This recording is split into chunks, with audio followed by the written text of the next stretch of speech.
If you've ever applied for one of the security grants we work with, you'll most likely know that there's something called an authorized equipment list. An authorized equipment list, or AEL list, is a list of approved equipment types allowed under each grant program.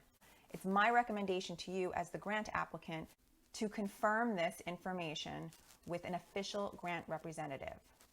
There are many different types of grants out there. Each one has a slightly different criteria, and some may make modifications to what they consider allowable from year to year. So let's take a look at one of the more common examples that we work with. So I'm going to take a look at the FEMA.gov website under Authorized Equipment List. I'll include the link below for anyone who wants to take a look at this themselves. And what you'll see under this equipment list is there's a downloadable version, which is a CSV file or a spreadsheet, but there's also a section to search by item number, title, keyword, or grant program. Each item would fall under a specific code or category. As an example, you'll see the code here for respirator, and you'll see the description of that item. What this means to you as the grant applicant is you need to know which grant program you're actually applying for and which items are allowable in each grant program for the year you're applying. I always make the recommendation to my clients to take a look at this information early on in the process. Many applicants already have an idea of what they want to purchase with the funds, but they don't know which category they need to include in their grant application when applying. If you wait till you're in the middle of the application process, there's a good chance you're going to miscategorize your funding request, and you may run out of time to get your application completed properly.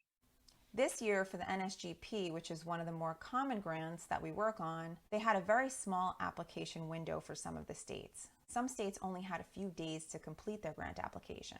Start looking at this information right now, or reach out to us and we'll help guide you through the process. For all of you overachievers and researchers, you can comb through this AEL list on your own or reach out to your grant representative with questions. Also, you can review previous RFAs or requests for applications which may have some clarification on the products or solutions you're interested in. The RFA associated with the fiscal year that you're applying for is probably one of the more reliable sources in regard to what you can request funds for. In this case, FEMA has not yet updated new items for the past 2 years on this specific authorized equipment list page. However, the investment justification for that grant, fiscal year 2022, had drop downs for allowable items that you might not find on this list depending on when you're watching this or looking up the AEL list. That's pretty much why I made this video, because a lot of people have opinions on what you can spend money on, but at the end of the day, it does change from time to time. So do your own homework, contact your representatives, and give yourself plenty of time to confirm if in fact the product you're looking at is included on the allowable authorized equipment list.